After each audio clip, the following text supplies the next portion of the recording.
What's up guys, Peter here from Reviews on Anything. And right here I got my REEBOK Crossfit Nano 5 shoes. Well used and abused, as you can see, as they should be. Now this is Reebok's CrossFit shoe, specifically designed for all kinds of CrossFit movements, and it's sort of a very well-rounded shoe that does a lot of things very well. But they've come up with number 6.0, the new version, with a very bright undersole, as you can see. Now this is obviously the next iteration, so they've made it better where possible. This is actually quite similar to the number 5, but with a number of small changes in order to boost the performance of the shoe even further. So we're going to take a close look at this grey and orange model, see what the differences are, and obviously I'm going to put them on, walk around a bit and tell you what's what. Alright, so here we are up close with the REEBOK CrossFit Nano 6.0. which is obviously the successor to the 5.0. Now if you owned a shoe of the Nano line before, then this shoe will be instantly familiar to you, especially coming from the Nano 5. There's quite a lot of the same features going on, but they've made some incremental improvements where possible. So let's have a look around and see what's what. The first thing that stood out for me is that it's a lot less flashy. The 5.0 version that I had a lot of CrossFit everywhere, so it was a bit of a shouty shoe. Especially in this trim, I think it's a lot more understated, which is something I personally quite like. There's still obviously the CrossFit logo here on the back, but there's no CrossFit written all on bold letters around it, which is quite nice. There's also, hopefully you can see it on the light, REEBOK CrossFit written inside. But that's really all the flashiness that you get, apart from the bright undersole, of course. Now, the first thing here is Kevlar. This shoe is made to last. Obviously CrossFit is a high demand activity, and your shoes are going to suffer, so it's made with Kevlar in order to provide that longevity of your shoe. Especially here in the front, you can see an extra bit of padding and protection made out of Kevlar for all those burpees and all other things that you might be doing on the toes of your foot, to make sure your shoe doesn't wear out here completely right off the bat.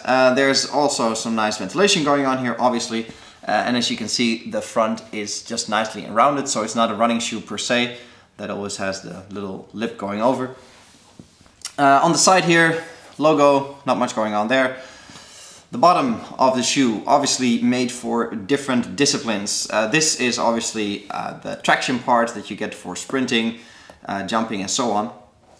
Here you have a box that goes on here on the side as well, especially designed for rope climbing. Obviously you can see that the grippy bits here on the side, and also on the side of the shoe. Actually this is a very rough extra piece of protection, so you can make those rope climbs more efficient, faster, without destroying your shoes, and actually utilizing the underside of the shoes in order to get up quicker. Then the back part, you can see that the squares here are quite a bit larger than on the front, because obviously this is the part that has to be structurally intact for all your squat and clean and jerk and other weight related activities. That actually continues here in the back. The heel is very stiff, very strong, and there's hardly any dampening here in the back. There's a little bit, but just the bare minimum, obviously, because when you're doing any kind of squat or clean and jerk or anything, you want a very stable platform, especially in the heel area.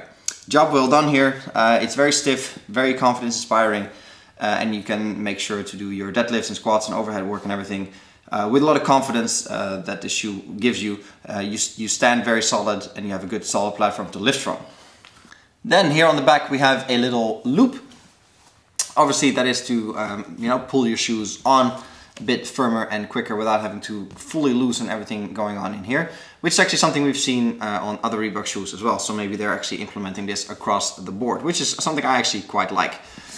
Then moving on to the upper part of the shoe, the laces are a lot thicker and a bit less flat than the Nano 5s, which feels a bit more higher quality, so that is quite nice. On the inside here, hopefully you can see it, this yellow bit obviously connects the tongue of the shoe to the rest of the shoe. Now in the Nano 5 this was super tight, and actually I had some issues in the beginning to get my foot in properly. Here it's sort of a mesh-like material. I hope you can see it properly on camera.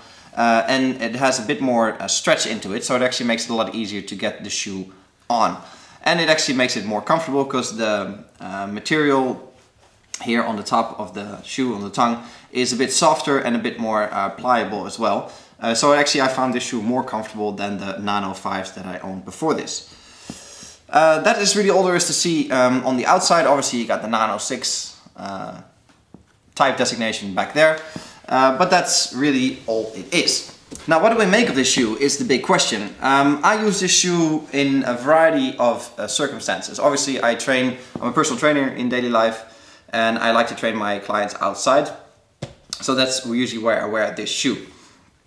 When I'm training myself, then I use it for really anything when I'm doing a full body workout. It is strong enough to withstand any kind of squats and overhead work thanks to the very fortified heel and the solid heel in the sole. It's good for short sprint work thanks to the traction pad here on the front. I don't really do any rope climbing, but when I tried it out with these shoes, you know, it's not the last word in grip on a rope, but it definitely gives you a little edge and makes it a bit easier to grip onto the rope, so that is a nice touch as well. And overall the shoe is very comfortable. It's like I said, when you're familiar with the other Nano products from earlier, you're definitely gonna be comfortable in this shoe right away. Now, Reebok makes a big deal about the toe box design. You can probably see that the lacing is not directly straight on the shoe, it's a bit off. And the toe box is actually something that they're really proud of, that your toes have room to expand here. That is important. It's actually an important thing to mention, because where all the tightness that you want in the heel is present, there is quite a lot of flexibility here in the front going on. So your toes can actually move around a bit, and you can imagine when you're squatting heavy weights, your foot expands a little bit, and it especially happens in the front of your foot. So that it is actually really comfortable to have that sort of variety here in the front of the shoe without compromising the stiffness and stability you want here in the rear, which is great. So anything from you know, jumping or pushing heavy weights, you get the stability here and you get the flexibility over here, which is actually quite nice. And thanks to the sort of softer, more pliable upper part of the shoe, overall you're going to be very comfortable regardless of what you're doing. I like these shoes a lot. Obviously they come not only in this gray and orange variation, but in a whole bunch of color options. So you can make sure to find something that matches your CrossFit outfit and your box logo. So that's quite nice, and there's something there for everybody. I quite like this sort of gray understated version, which is, I think, pretty stealthy and looks pretty cool in general. But the most important part is that it is a very functional shoe, and I think Reebok has done a great job in making a few little changes here and there, keeping the basic idea of the shoe alive, but improving it where they can. And I think it's a high quality product that will definitely survive all your workouts, and you can be happy to have this until version 7 comes out. This is Peter from Reviews on Anything with a look at the Reebok CrossFit Nano 6.0. Hope you guys enjoyed the video. Please subscribe to the channel, that helps us out a lot. And I'll catch you guys in the next one. Cheers!